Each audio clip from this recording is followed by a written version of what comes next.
हमारे साथ दिल्ली की deputy mayor doctor Monika Pant ji हैं। मैम, किस तरीके से आप देख रहे हैं, सुप्रीम कोर्ट का आदेश भी आया हुआ है लगातार जो रेजिडेंशियल इलाके में तमाम हम देख रहे थे कमर्शियल एक्टिविटी हो रही थी, उस पर आप लोगों की ओर से कार्रवाई की जा रही है। देखिए, रेजिडेंशियल इलाके पे जो कमर्शलाइज एक्टिविटीज चल रही हैं उसमें बहुत सी बार रेजिडेंट्स को भी प्रॉब्लम होती है, क्योंकि वो रोड्स रेजिडेंशियल पर्पज से ही हैं। वहाँ पर ना मिक्स लैंड यूज में आती हैं ना कमर्शियल लेन्स हैं।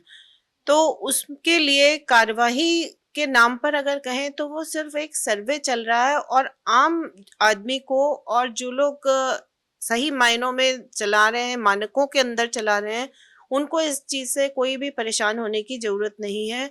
जो एमसीडी के नियम के अंतर्गत आते हैं, जो ट्रेड्स उनको चला रहे हैं और उस दायरे में चला रहे हैं, तो उनको कोई इस पे चिंता करने की जरूरत नहीं है। ये सीलिंग की प्रक्रिया नहीं बल्कि एक सर्वे की प्रक्रिया चल रही है।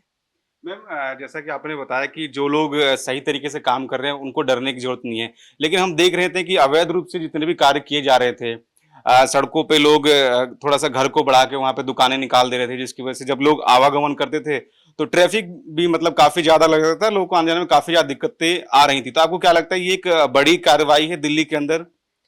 दिल्ली को सुव्यवस्थित करने के लिए और स्वच्छ और सुंदर और लोगों के लिए सहूलियत रहे, उसके लिए निरंतर काम चल ही रहे हैं। और जहां पर ट्रैफिक रुक रहा है, आने जाने की परेशानी है, या अवैध कोई गतिविधि चल रही है, अवैध तरह से इंक्रोचमेंट हुआ है, तो उनको उनको जो है इस पर कार्रवाई से चिंता करने की जरूरत है। और एक जो मानकों के अंदर कर रहे हैं, उनको इससे परेशान होने की कोई जरूरत नहीं है। मैम, एक आखिरी सवाल है कि आने वाले समय में दिल्ली में क्या कुछ देखने को मिलेगा एमसीडी की ओर से, आप लोगों की ओर से, कि क्या कुछ कार्रवाई की जाएंगी? क्योंकि कूड़े की समस्या भी आपको पता है किस तरीके से राजधानी के अंदर देखने को मिलती है, उसको निस्तारण के लिए क्या कुछ किया जाएगा? और क्या क्या नियम जो है आप लोगों की ओर से कुछ रोड मैप तैयार किया गया होगा कि राजधानी दिल्ली में इस तरीके से काम किए जाएंगे? राजधानी में सफाई की व्यवस्था और दुरुस्त हो, इस पर लगातार प्रयास चल रहे हैं। माननीय मुख्यमंत्री रेखा गुप्ता जी के नेतृत्व में दिल्ली सरकार भी रोड्स पर पूरी तरह से, और नगर निगम को भी पूरा सहयोग मिल रहा है।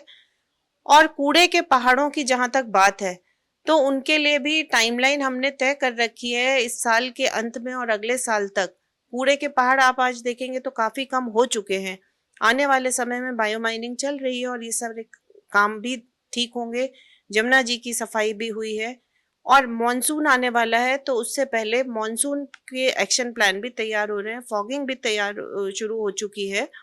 तो इसलिए दिल्ली में जो भी निगम के माध्यम से जन सुविधाएं लोगों तक पहुंचनी चाहिए, वो सही तरह से पहुंचे, दिल्ली सुंदर रहे और जल भराव की समस्या का सामना ना करना पड़े। इस पर पूरा जो है समयबद्ध तरीके से काम भी हो रहा है, और पूरी तरह से निगम के सभी योद्धा उस पर लगे हुए हैं। मैम, क्या कोई मार्केट के एसोसिएशन की तरफ से आपसे कांटेक्ट किया गया? क्योंकि जिस तरीके से सीलिंग की कार्रवाई की जा रही है, तो किसी ने कांटेक्ट किया होगा आप लोगों से कि कुछ समय के लिए इसको रोक दिया जाए?